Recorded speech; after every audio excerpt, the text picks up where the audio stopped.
SGC here, and we are back for final impression for Altered Carbon Season 1. Wow. Okay, let's get this out of the way. White man, Japanese man. Or a Japanese white man. Or a Japanese in a white man. If that is the reason that you're not watching the series, stop. There is an actual reason why he's in this particular white body. You'll find out halfway through the season, and I accept it. Ghost in the Shell did it as a twist, and there was no reason why she came back as a white person, nor that I can remember. And also the other dude came back as a white person. Don't understand. But here, it's done. It's done in a way where it was a narrative device, and it does create a narrative layer to it rather than him just being plain old white, and I enjoy that. And I am also happy that most of the supporting casts aren't white. Like, we have 2 blacks, 2 Mexicans, a Tibetan, so there's that. Like, if you want to support a show that's very multicultural, this is it. I mean, granted, it's not what you would expect, like, from an Asian perspective. I mean, we have one full episode where it's Will Young Lee, episode 7. That is a flashback episode. And they did it right here. Unlike Stranger Things, where they jump to a different perspective and you don't give a crap about what would happen. But here, it's done in a way where you build up to this point and you learn about these characters, and now you see them in action. So it's much more enjoyable, and you want this episode to be a flashback to know about them more. Yeah, Kristen Ortega is not your buddy cop, rather she's there to figure things out. So like most reviews, they got it right.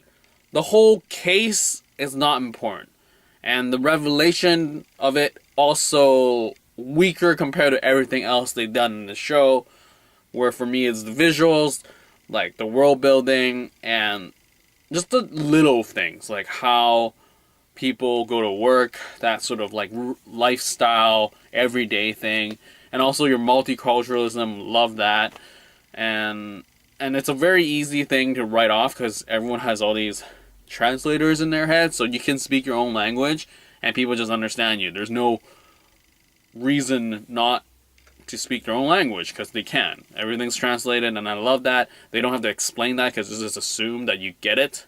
So that's always a big thing for me, because I feel like sometimes when you're in your own family home and you speak English despite the fact that English isn't your first language, that's the thing that always bothers me.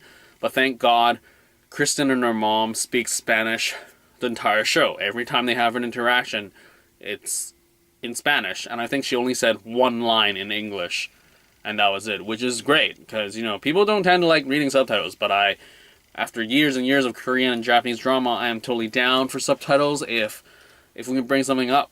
And I think this dealing with different cultures and languages is the way to go with subtitles. You just gotta deal with it.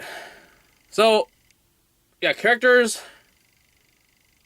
were in all right. I mean, like I said, the visuals and world building, that's what interested me. The side arc of, say, like Elliot and her daughter, and Poe dealing with her trauma, how they dealt with that, and cross-sleeving or double-sleeving, and also even just the issues with Bancroft's son. Like, I feel like those were more interesting than the core storyline of who killed Bancroft and what happened afterwards. I mean, it's I don't know. It's for me, it's a story device that's been used so long, where it's the whole like, we want to be together, like we should be together because we always been. But then at the same time you go like, I've changed and I'm not that person anymore, but we should be together. Like I don't really understand that. Like how is your current agenda only due to the fact of your past, but yet you're not your past self anymore? It's kind of a weak argument there. But anyways, overall, action sequences were cool. Costume designs were cool. I really loved the Praetorian. They look badass, and just the aesthetics was great. And yeah, I totally look forward to a season 2. I really hope there is a season 2, because what happens at the end with the sleeves. We don't know what's going to go down. But granted, I'll be curious to what they would talk about in season 2 beyond the whole searching thing.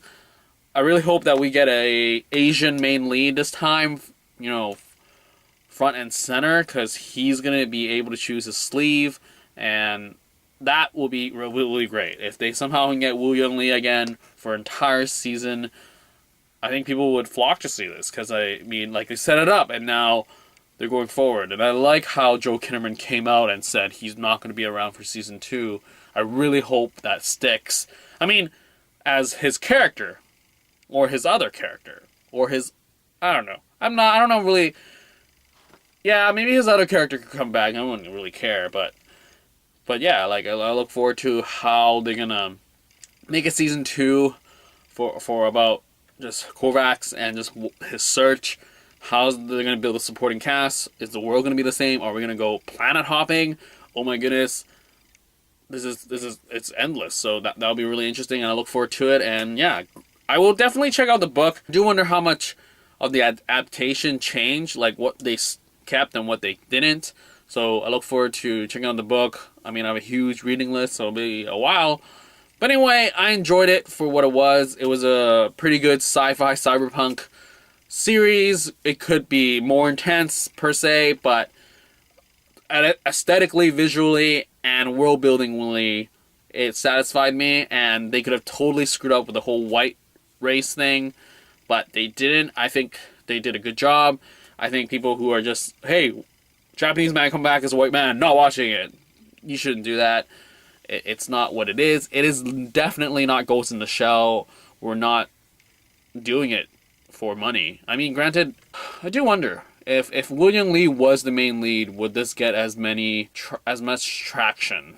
Because, you know, I don't know, we don't have much Asian males as leads. So I do wonder if with Joel Kinnaman and a great multicultural supporting cast, that going into season 2 we can switch it up so that people are like, hey, season 1 was good, let's just check it out, despite having an Asian male lead.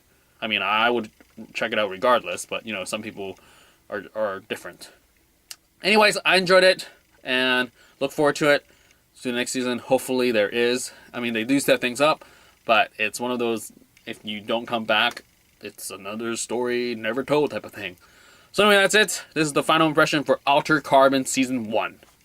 Out.